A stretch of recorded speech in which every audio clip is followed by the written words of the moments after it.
పవన్ కళ్యాణ్ గారు బాగా రాటుదేలాడా? నిన్న ఆయన ప్రసంగం చూస్తే నిజంగా రాటుదేలినట్టు అనిపిస్తుంది. కారణం ఏంటంటే, ఒక ఫస్ట్ నుంచి కూడా ఆయన కెరీర్ స్టార్ట్ అయినప్పటి నుంచి కూడా సినిమా ఇండస్ట్రీలో ఎప్పుడు ఒక సినిమా గురించి వచ్చి మీడియా ముందుకు వచ్చి నా సినిమా ఎలా ఉంటుంది, ఈ సినిమా చూడండి, ఈ సినిమా చూస్తే మంచి జరిగిద్ది, ఒక నిర్మాత కోసం నేను వచ్చి మాట్లాడుతున్నానని చెప్పేసి ఇంతవరకు ఎప్పుడు చెప్పలేదు. అది సినిమా హిట్ అవనియండి, ఫ్లాప్ అవనియండి, దాని గురించి ఎప్పుడు పెద్ద సక్సెస్ మీట్ అని కానీ, లేకపోతే ఒక ప్రెస్ మీట్ అని కానీ, ఒక మేమర్స్ మీట్ అని కానీ ఎప్పుడు లేదు. First time. ఎందుకు ఇలా జరిగింది? ఎందుకంటే ఈ సినిమా అసలు బయటకు వస్తుందా రాదా అనే ఒక మీమాంస ఉండేది. మొదట దర్శకుడు మారిపోయాడు, తర్వాత ఎలక్షన్స్ స్టార్ట్ అయిపోయినాయి, తర్వాత విపరీతంగా బిజీ అయిపోయారు, సడన్గా గెలిచేశాడు, గెలిచేసిన తర్వాత ఉప ముఖ్యమంత్రి అయిపోయారు. ఇన్ని కారణాలు ఉంటుందో ఒకదానికొకటి సంబంధం లేకుండానే సినిమా ఆగిపోయింది. వాస్తవానికి పవన్ కళ్యాణ్ అసలు ఈ కథ ఎందుకు ఒప్పుకున్నారు ఏంటి అంటే, ప్రతి ఒక్కళ్ళు కూడా వీరమల్లు, ఓ గెటప్ అనో, వజ్రాల దొంగను, ఇంకోటో మాట్లాడతారు. కానీ దాని అంతర్లీనంగా ఒక ఇంపార్టెంట్ టాపిక్ చెప్పారు ఆయన నిన్న. ఆయన ఏం మాట్లాడాడంటే, షాజహాన్ ఇంత గొప్ప రాజు, అలాగే ఔరంగజేబు తన మతాన్ని కాపాడుకోవడం కోసం చాలా కష్టపడ్డాడు, బాబర్ మొఘల్ సామ్రాజ్యాన్ని స్థాపించాడు, అక్బర్ చాలా చాలా మంచివాడు అని ఇట్లాగా మొత్తం కవితలన్నీ రాసుకుంటూ వచ్చి వాళ్ళకు సంబంధించిన అనేక విషయాల్ని మనం చదువుకున్నాం, మనం నేర్చుకున్నాం. కానీ వాళ్ళు చేసిన పాపాలు, అకృత్యాలు కూడా ఎప్పుడు ఎక్కడ మాట్లాడలేదు. నేను మాట్లాడింది ఫస్ట్ టైం ఈ సినిమా కథ ఒప్పుకున్నది ఫైట్లు చేయొచ్చనో, యుద్ధాలు చేయొచ్చనో కాదు, ఇక ఒక మంచి టాపిక్ని చెప్పాలని. మతం మారకపోతే, మీరు హిందువులైతే కనుక మీరు మతం మారకపోతే మీరు పన్ను కట్టాల్సిందే అని చెప్పేసి ఒక హుకుం జారీ చేశాడు ఢిల్లీ సుల్తాన్ అయిన ఔరంగజేబ్. చాలా ఎక్కువ కాలం పరిపాలించిన మొఘల్ రాజు ఆయన. అంత పెద్ద మొఘల్ రాజు ఇలాంటి ఫత్వా ఎందుకు జారీ చేశాడు? అంత రాజ్యకాంక్షతో పాటు అంత మతపిచ్చి ఎందుకు ఉండింది? ఇలాంటి టాపిక్ కదా మాట్లాడాలి.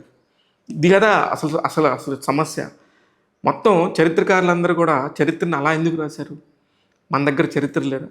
చాలా మొఘల్ రాజుల్లో ఔరంగజేబు ఈ 50 సంవత్సరాల పైన పరిపాలించాడని చెప్తున్నాను, కానీ గొప్ప గొప్ప సంస్థానాలని పెట్టింది కానీ, రాజరికాల్లో ఎక్కువగా పరిపాలించింది కానీ మొఘల్ రాజులు కాదు. మన దేశంలోనే చాలామంది చాణక్యులై ఉండొచ్చు, పల్లవులై ఉండొచ్చు, చోళులై ఉండొచ్చు, పాండ్యరాజులై ఉండొచ్చు, విజయనగర సామ్రాజ్యానికి సంబంధించిన వాళ్ళు ఉండొచ్చు. వీళ్ళందరూ కూడా వందల కొద్ది ఏళ్ళని పరిపాలించి అత్యద్భుతమైన పరిపాలన అందించి ప్రజలకి చాలా దగ్గరయ్యారు. వాళ్ళు ఎందుకు, వాళ్ళ గురించి మనం ఎందుకు ఎక్కువగా చరిత్రలో చెప్పలేకపోయాం? ఎందుకు వీళ్ళ గురించి మన పుస్తక పాఠాల్లో చదువుకున్నాం, మన పుస్తకాల్లో పాఠాల్లాగా ఎందుకు చదువుకున్నాం అనేది పవన్ కళ్యాణ్ గారు ఒక క్వశ్చన్ ఎత్తారు నిన్న. అంటే చాలా కన్విన్సింగ్గా చెప్పగలిగారు ఒక సినిమా సంబంధించి ఎందుకు చేసామనే టాపిక్ని. ఇకపోతే సినిమా హిట్టా కాదా? సినిమా హిట్ కాదు అనే టాపిక్ పవన్ కళ్యాణ్ నోట్లో నుంచి ఎక్కడ ఒక్క మాట కూడా రాలేదు. కారణం ఏంటంటే, ఆయన నెంబర్స్ని నేను పెద్దగా నమ్మను. దానికి ముందే ఆ సినిమాని ఇక్కడ డిస్ట్రిబ్యూట్ చేసిన మైత్రి రవి గారు వచ్చి ఎప్పుడు వినని నెంబర్స్, ఎప్పుడు చూడని రికార్డ్ నెంబర్స్ని ఒక్క ప్రీమియర్ షోతోనే మేము నమోదు చేశామని, దాదాపు ఒక్క షోకి వచ్చిన డబ్బులు 3 కోట్ల పైచిలుకు అని చెప్పేసి చెప్పారు.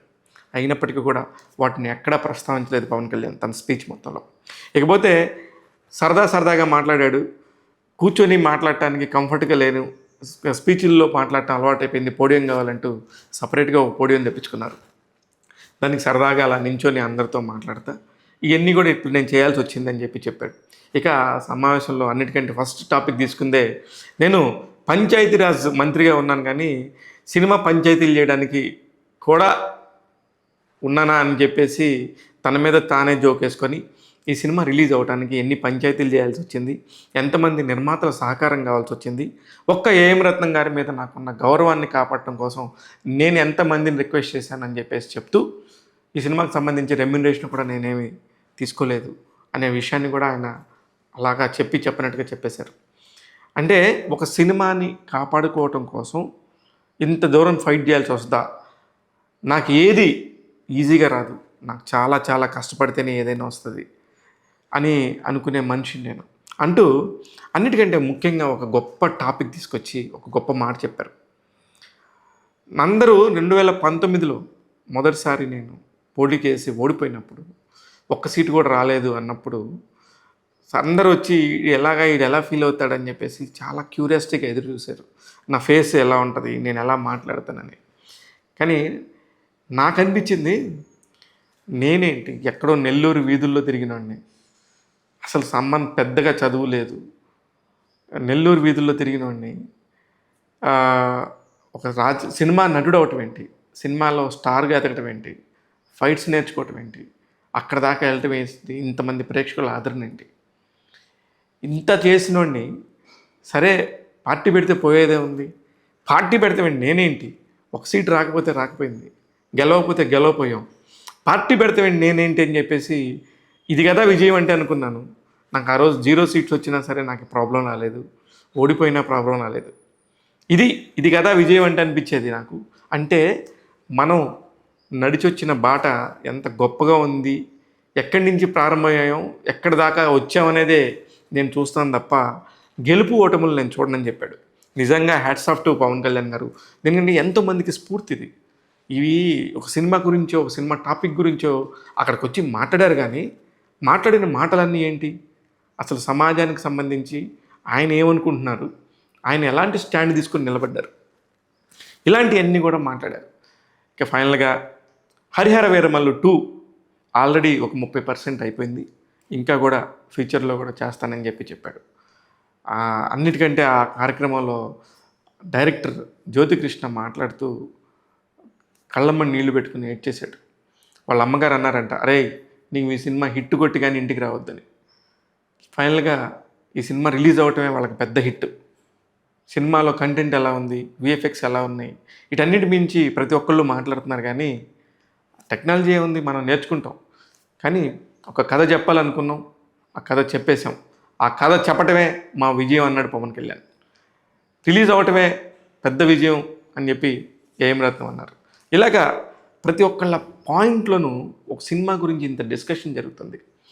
ఇకపోతే క్రిష్ చాలా మంచి టాపిక్ తీసుకొచ్చాడని మరొకసారి దర్శకుడు క్రిష్ని స్టేజ్ మీద పొగిడారు. ఈ టాపిక్ ఇప్పుడు ఎందుకు చెప్తున్నానంటే, ఒక మనిషి ఆలోచించే విధానం, ఒక పర్స్పెక్టివ్ అనేది ఉంటుంది. ఆ పర్స్పెక్టివ్ టైప్ ఏంటి, అతను ఎందుకు ఈ సినిమా చేయాల్సి వచ్చింది, అంత పెద్ద స్టార్ హీరోకి ఇప్పుడు సినిమా డేట్స్ లేవు, టైం లేదని తెలిసినా కూడా ఏదైనా చేసేయచ్చు చాలా ఈజీగా అనుకొని చేయాల్సిన అవసరం ఏమొచ్చింది అనే పాయింట్స్ అన్నిటిని కూడా చాలా చక్కగా చెప్పాడు. అంటే ఇది చెప్పితే దీనివల్ల సినిమా ఆడిద్ది, సినిమా నెంబర్స్ పెరుగుతాయి అని కాదు. సినిమాని చూసేవాళ్ళు ఎట్లాగో చూస్తారు. పవన్ కళ్యాణ్కి సంబంధించి సినిమాని చూద్దాం అనుకునే వాళ్ళు ఈ సినిమాని చూడకుండా ఆగలేరు. ఎందుకంటే ఆ టికెట్ 300 అయినా 400 అయినా 700 అయినా వెళ్ళేవాళ్ళు వెళ్తూనే ఉన్నారు. నేను కూడా చూస్తూనే ఉన్నాను. ఎంతోమంది టికెట్లు అడిగారు, ఎంతోమంది టికెట్లు నేను కూడా ఇప్పించాను. అంటే ఒక మేనియా అయితే ఉంది. అంత మేనియా క్రియేట్ చేసిన వ్యక్తి. కొంతమంది థియేటర్లో, శ్రీరాములు లాంటి థియేటర్లో చూస్తే నేను షాక్ అయిపోయాను. 3 గంటల పాటు పేపర్స్ ఎగరేస్తూనే ఉన్నాడు వాళ్ళకి. అంటే అంత పిచ్చి వెర్రి అభిమానం ఉంటుంది. కానీ end of the day cinema బాగుంటేనే చూస్తారు, బాగలేకపోతే ఎవరు చూడరు. అది నిజంగా కూడా ఒక మంచి ప్రయత్నం అనిపించింది నాకు. గట్టి ప్రయత్నం, బాగానే తీశారు, మంచిగానే ఉంది. విజువల్ ఎఫెక్ట్స్ సెకండ్ హాఫ్ వీళ్ళు బాగాలేదు, ఇట్లా ఇది ఎక్కువ నిడివి ఉంది, ఇవన్నీ కూడా ఉంటాయి. ప్రతి సినిమాకి ఏదో ఒక పాయింట్లో మనందరం కూడా తీసినట్టే మాట్లాడతాం, కానీ అక్కడ తీసిన వాళ్ళకి తెలిసిద్ది నొప్పి అనే ఒక పాయింట్ ఉండింది. కానీ ఇవన్నీ కూడా ప్రేక్షకులకు అవసరమే లేదు. నిజంగా అతనికి బాగుండి అతను ఎంజాయ్ చేస్తే సినిమా చూస్తాడు, లేదంటే లేదు. ఈ పాయింట్లో పవన్ కళ్యాణ్ అభిమానులు పవన్ కళ్యాణ్ మనసారా చూసుకొని తన ఫైట్ సీక్వెన్స్లు కానీ, ఇంకొక విషయం కూడా చెప్పాడు పవన్ కళ్యాణ్, నేను ఈ సినిమాకి సంబంధించి లాస్ట్ 18 మినిట్స్ నేనే డిజైన్ చేసి నేనే డైరెక్ట్ చేశానని కూడా చెప్పారు. అంటే ఒక సినిమా మీద ఎంత ప్రేమ పెంచుకొని ఆ సినిమా బయటికి రావడం కోసం తను ఎంత తాపత్రయపడింది అనేది సరదాగా మాట్లాడుతూ చెప్తానే వెళ్ళాడు.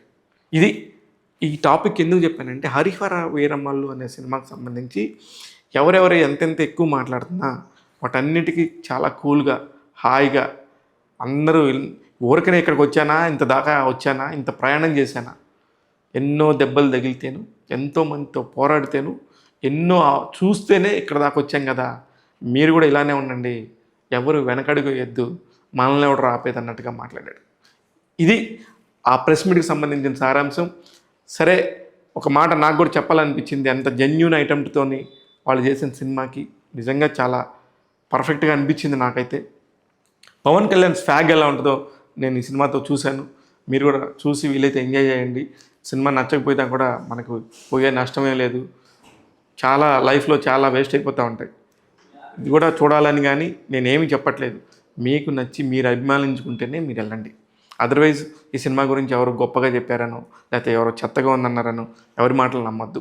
మీకంటూ మీరు చెప్పుడు మాటలు వినకుండా సినిమాలు చూడాలి, సినిమాలు బతకాలనేది నా ఉద్దేశం తప్ప వేరే ఉద్దేశం కాదు. చూస్తూనే ఉండండి, ఇలాంటి అనేక విషయాలను ఎప్పటికప్పుడు మీ ముందు ఉంచుతాను. నేను మీ శివ మల్లాల.